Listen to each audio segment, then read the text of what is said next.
Ask the Messengers, the program that deals with substance abuse, real people telling real stories. Where there is addiction, there is a chance for recovery. We're trying to help save lives on Ask the Messengers.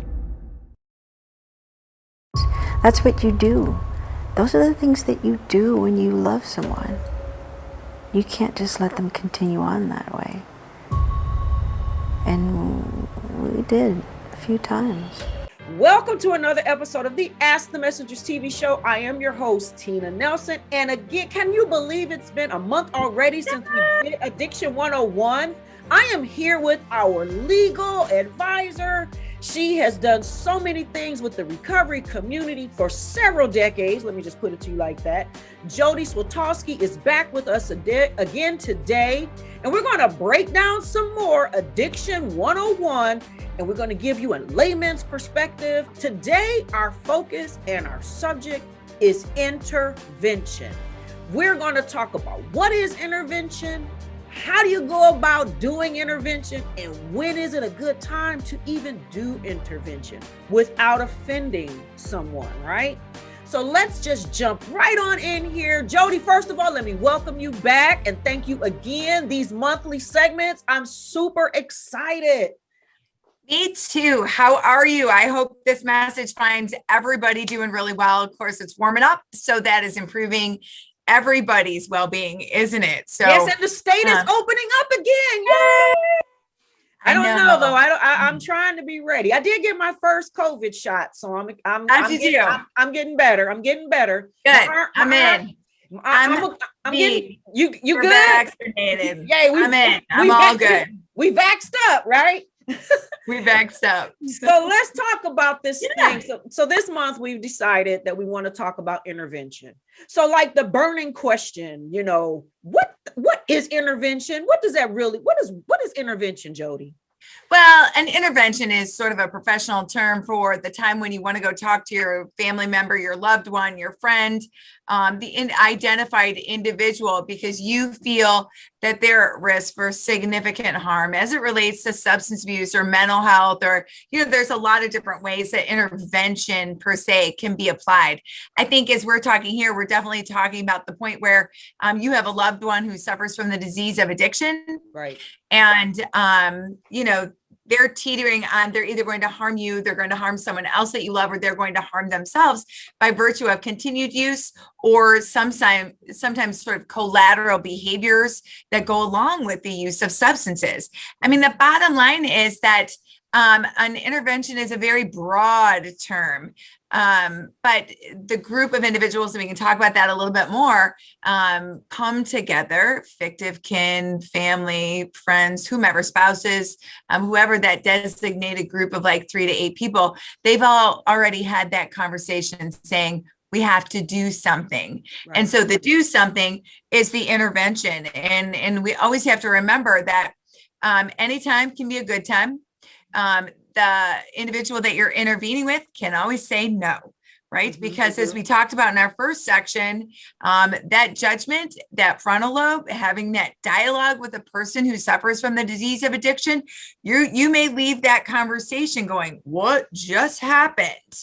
And that's okay. We can do it again. Right. So so let me remind everyone, this is not Jodi's perspective. Jodi is a legal counselor. She deals with this every day. So the information that she shares is purely from her experience, her client base, what she deals with on an everyday basis. So we're not just rattling off. We're giving you news that is really valid. I just want to put that out there first. So now let's ask this question. When, we did the what. Now let's talk about when. When is a good time to even begin an intervention from your experience? Tuesday at 9:00. You say Tuesday at 9:00 over a cup of coffee? Yes. I mean, it could be, there's so many different ways, and it's very, very individualized. Right. And so for any intervention, and this is certainly based upon my many, many years of experiences from many different perspectives, but it's also, I'm a research geek, Tina. I'm a total research geek. So I'm going to pull the very best science and bring it to you guys as well. Okay. Mhm. And so truly the intervention requires a tremendous amount of planning. And there isn't a specific day or a specific place or a specific time. Oftentimes when individuals are the most vulnerable after an overdose, before, after they've been arrested and they're just getting released from incarceration, sometimes depending upon the individual, that's the time where they're the most vulnerable. And that's the key, because you want to get them at a time where they're receptive to the message, where they're reflective in their stages of change, and they can receive the message that is being sent from the individuals who have planned and prepared to do the intervention.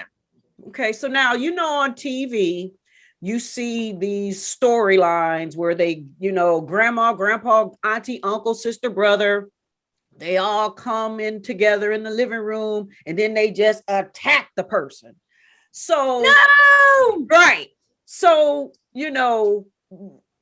how do we get past, we don't want anybody to attack anyone, but what if, let's just use this as hypothetical, and it has happened. What if you begin this intervention or this conversation process, and then the addict that you're talking to begins to get defensive? Now, speak to the family who's preparing their intervention time.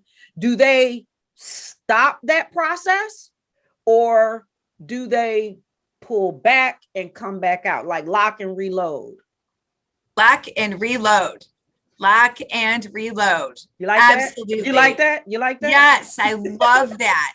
And so, no, I definitely want you to, and in all of my myriad of experiences, in all of the science, this has got to be a safe exchange for everyone. And you don't want to drive the individual to go use again or use some more.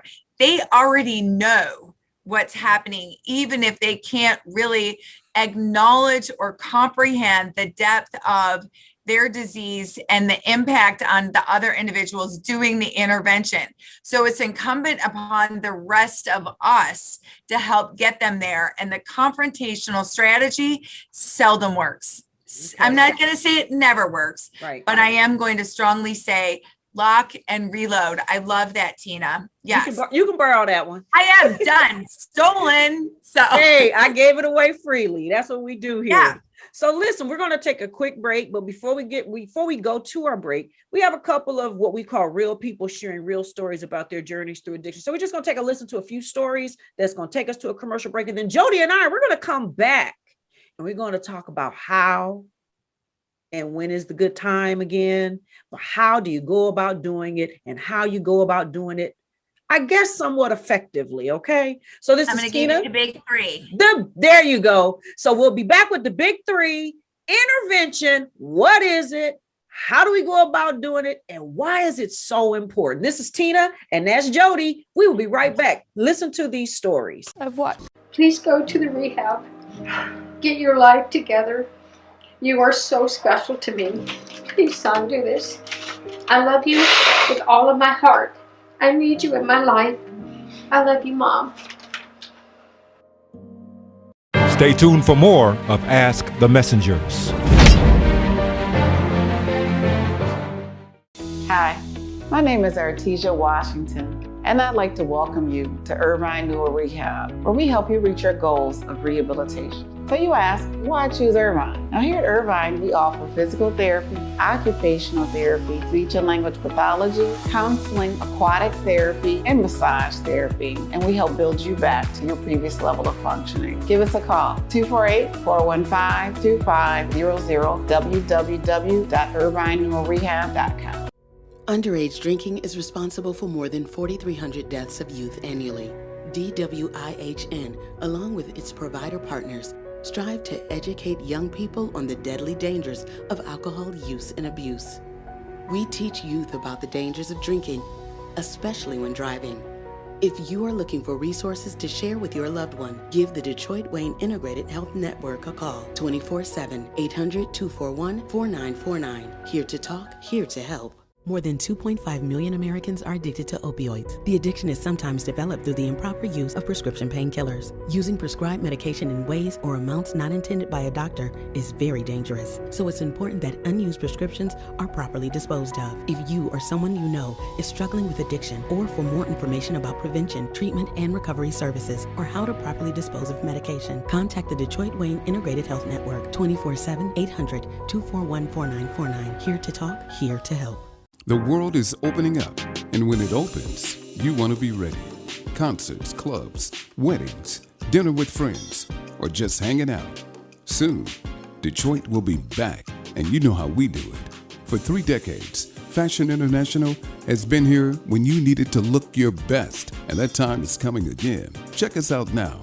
We have the latest styles to have you ready for the new normal. Fashion International, 10 Mile and Greenfield.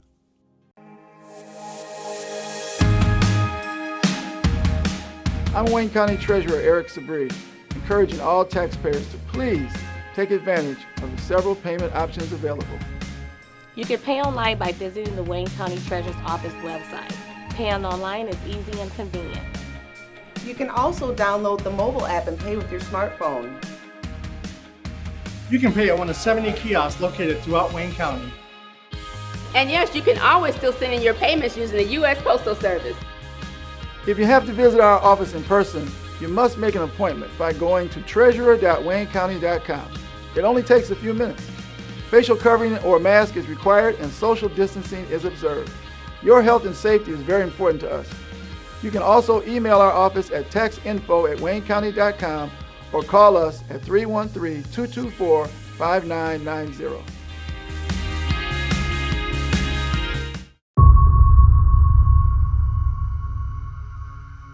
An intervention is when a group of family members or friends confront a loved one about their drug use and ask them to seek treatment.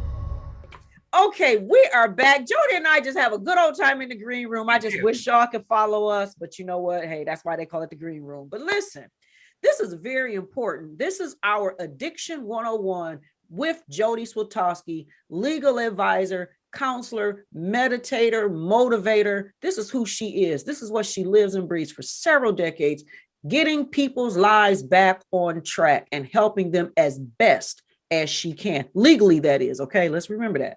So we were talking about intervention today. Now, you know, mamas, okay, this is what we were talking about in the green room, y'all, just to give y'all a little teaser here. So, you know, there's a mom who's just fed up. Her son has gotten on her nerves. He just keep coming and coming and coming. And mama is at the point where she just literally wants to punch him in the face. And that's that's how she feels. You know, all family members get so angry at our kids, our husbands, our loved ones. We know they're destroying their lives. We talk until we're blue in the face. And literally there comes a moment, I just want to sock them in the face. Yeah. Jodi, please stop me. Tell me that is just not the way to do it. How is the give us those 3 points without punching someone, because that's what most people do. So what's the hows, Jodi? Well, before I say that, I want to absolutely affirm those feelings because they're very legitimate. Because not only do you love this person who's destroying themselves with these choices that are beyond their control at some point, they're destroying your life too. And so I literally have had moms say, I wish my son or my daughter had died because everything is spiraling down for them. And those are really very real emotions. There's a number of different things that we can do, but there are really big 3 things that you have to focus on first. And it's all around planning. First thing, most important thing with anything that you do, disciplining your child, they commit a crime. The first thing you say is, I love you. I love you, whether it's verbally, whether it's in a letter. This is why I love you. These are the positive things I know about you. And then you make I statements from there. I'm afraid for you. I'm angry at you. I want to punch you in the face, but because I love you and I know you're sick, I want to talk to you and help you. Right. Then number 2 is you talk about facts they can't deny. You've been arrested 3 different times now for drunk driving offenses or driving while under the influence. You stole, you did this, or, I'm, again, things they cannot deny. You would agree that this happened to you while you were using, and that those were negative consequences. Go with facts that are undeniable in this context. Then make an ask. Ask them, tell them what you want. Ask them to go to treatment. Tell you, this is where preparation, lining it all up is key. There's lots of resources in our area. Believe it or not, we're still pretty destitute, but you can do it. Make the ask. Make it in love. Make it based on facts. And, do it at a time, as we talked about before, where they're really vulnerable, and then move them forward. Okay. Affirm that they can do it. That's sort of 3B. And all of those things. Start with love. I love you. Talk about facts that are undeniable, where everybody agrees, not confrontational, that there's a problem, right? Right. Ask them to do something. Ask something to be their change. Go to treatment. Talk to the doctor. Stop using incrementally, whatever the case may be. We even have like packets and contracts that can be entered into that sometimes work well with families, and then really affirm their ability that they can do it one step at a time, one moment at a time. How do you eat the 5-pound burger, right? Because the mountain's high, the burger is big. You eat it one bite at a time. And something you said in that too,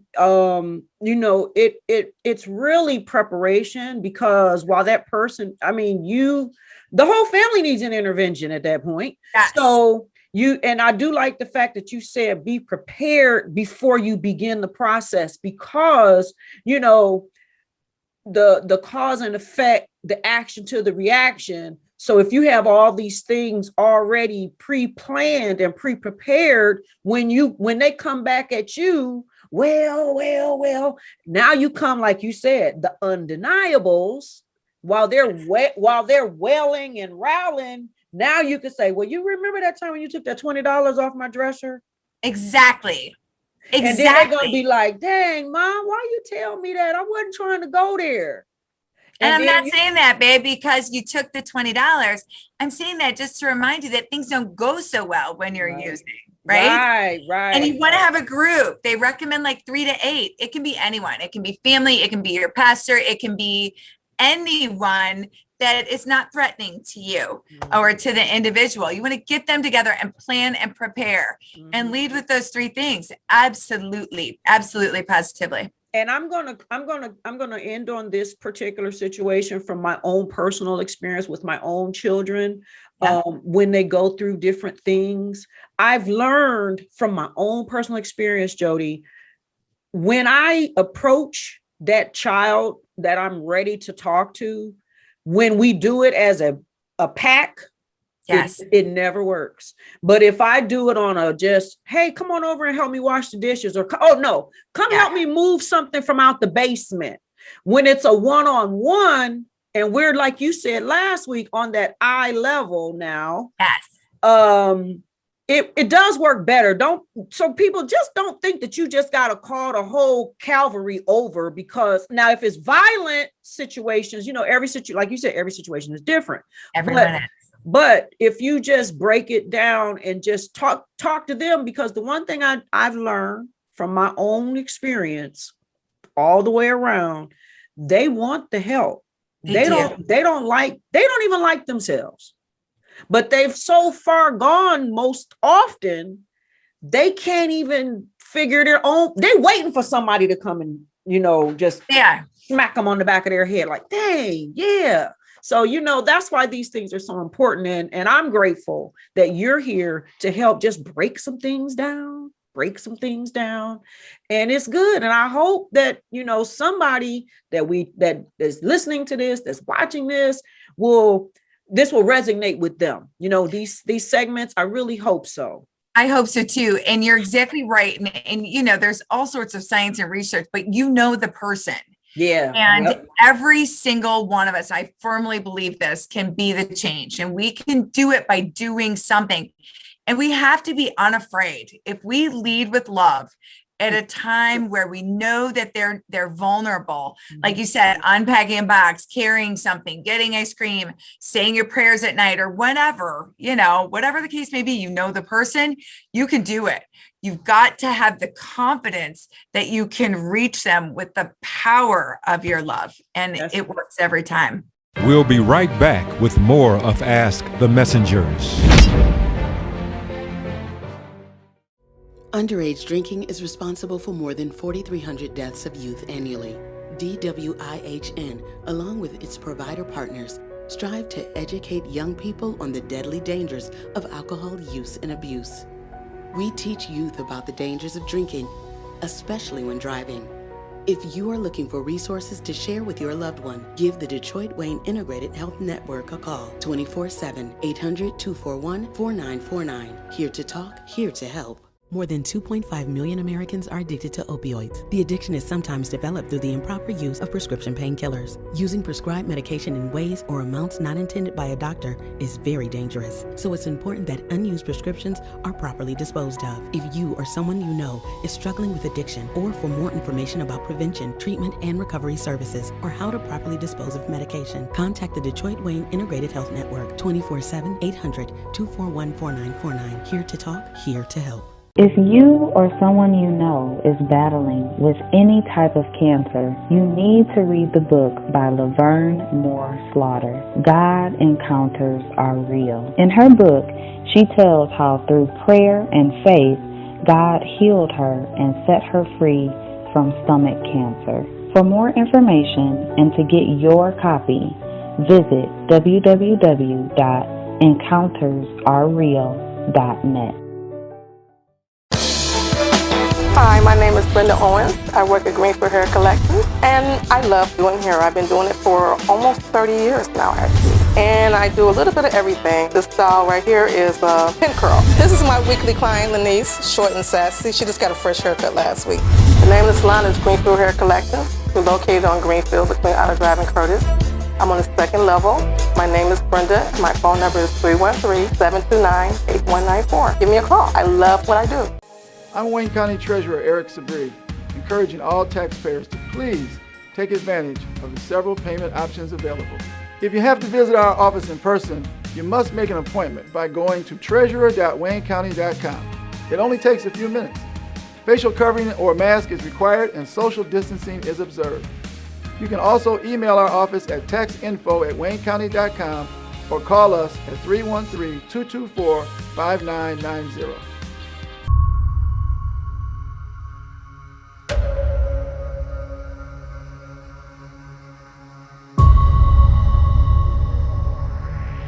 We just can't take that. We can't do that anymore. You know the struggles I've had. I don't think you or your brother know the guilt I've carried. Because I am the one who passed this on you, or at least that's how I feel. Take this chance, man. I went to rehab because the U.S. Army made me go. And if I didn't, I knew I was screwing everyone here in this room. Screwing you. 18-year career, thrown away. No way, man. So I did it. I soldiered on. You are a clone of me. Look at me. You are a clone. You can do this. Open your heart, open your mind, and give it a chance. Like I said, it's not easy, but it's simple. I'll tell you. It's a simple program, it's just not easy. Once you get over that hump, man, I'm telling you. Like I said, it is a great way to live. We just want you to get better and do better, and I know you want the same. And I know it seems like it's impossible right now, but you know, we've all been there. We've all had to go through the struggle, and the other side is possible for you. You're not alone. Yeah, you're never alone. We love you too much, son.